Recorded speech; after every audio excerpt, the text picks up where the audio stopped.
우리 인간이 받는 스트레스 중 1위가 자녀의 사망, 2위가 배우자의 죽음, 3위가 부모님 돌아가실 때, 그리고 4위가 이혼이라고 합니다. 이혼이 죽음 다음으로 스트레스 지수가 크다고 합니다. 여러분들 중 이혼을 생각하거나 준비 중이거나 이미 이혼한 분들도 계실 겁니다. 그렇다면 지금부터 현명하게 이혼하는 방법에 대해 알려드리겠습니다. 부부가 살다가 이혼할 수도 있습니다. 이혼하고 안 하고가 중요한 게 아니라 왜 이혼에 이르렀는지 자신을 잘 살펴보는 게 중요합니다. 그래야 나중에 다른 사람을 만났을 때 같은 실수를 반복하지 않을 수 있습니다. 결혼 생활에서 가장 크게 갈등을 빚는 것이 서로 자신이 옳다는 고집입니다. 상대를 만날 때 덕 보려는 마음 때문에 괴로움이 생깁니다. 상대에게 덕을 보려는 게 잘못됐다는 게 아니라 덕을 보면 반드시 갚아야 하는 게 인과임을 알아야 한다는 겁니다. 돈을 빌렸으면 내 수입은 없는데도 많이 쓸 수 있잖아요. 그렇지만 나중에 빚을 갚아야 하는 과보가 따릅니다.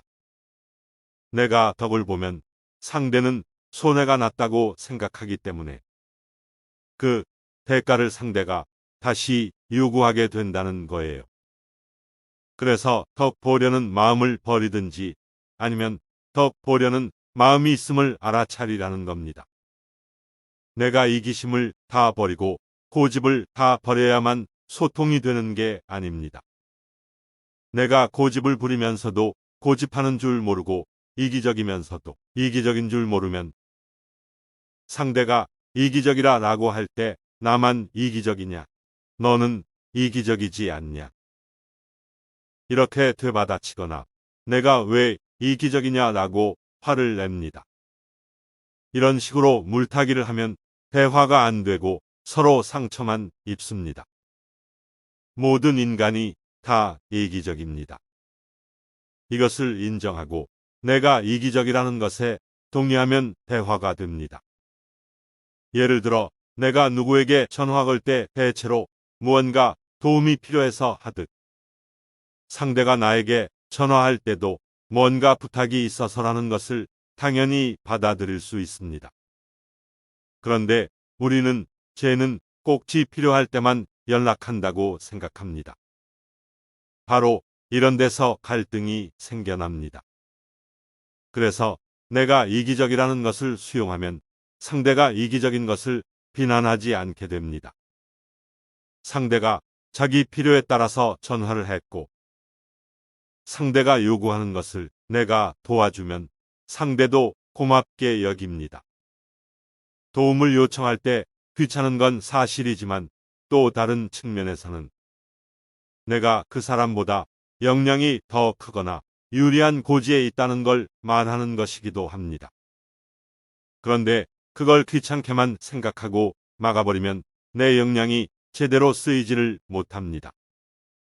내가 꼭 헌신적이고 늘 굽혀줘야 소통이 되는 게 아니라 내가 이기적이라는 것만 알아도 소통이 된다는 겁니다.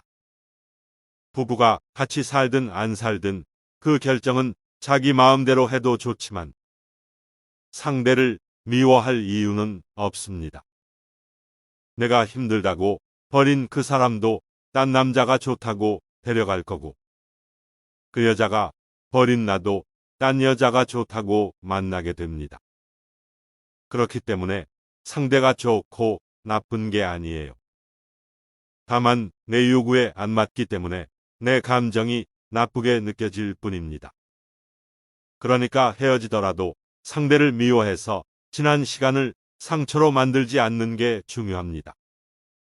같이 살아도 미워하면 안 되고 헤어져도 미워하지 않아야 합니다. 미워하면 같이 산 내 인생을 낭비한 게 되니까 헤어지더라도 고맙다고 참회의 절을 해야 합니다. 그 여자, 그 남자에 대해서 고맙다고 생각할 때 그 시간이 경험이자 자산으로 남게 된다는 겁니다.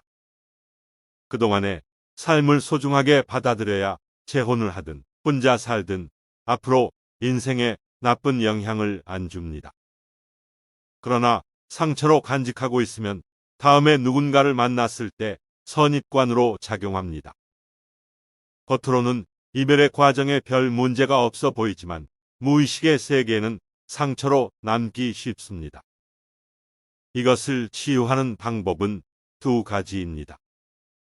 첫째, 상대에 대한 참회입니다.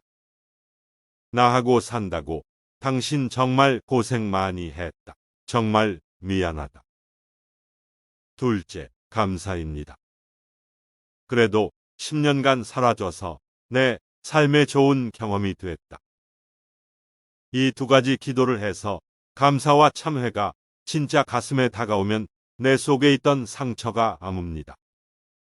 그래야 새로운 사람을 만나도 두 번 다시 같은 실수를 하지 않습니다. 과거는 참회와 감사 기도로 털어버리고 새로운 삶은 희망을 가지고 준비해 가는 게 좋습니다. 이혼하고 안 하고가 중요한 게 아니라 왜 이혼에 이르렀는지 자신을 잘 살펴보는 게 더 중요합니다. 상대와의 갈등은 고집과 이기심 때문에 생기며 덕을 보려는 마음으로 상대에게 상처를 주게 됩니다. 모든 사람은 이기적이라는 것을 인정하고 받아들이면 소통이 가능합니다. 그러므로 부부로 살다가 헤어져도 상대를 미워하지 말고 참회하고 감사하는 마음을 가지시기를 바랍니다. 지나간 과거는 경험 자산으로 삼고 새로운 삶의 희망을 가지는 것이 중요합니다. 여러분 모두 어떤 문제 조건 상황이 닥치더라도 지혜롭게 잘 헤쳐나가시기를 바랍니다.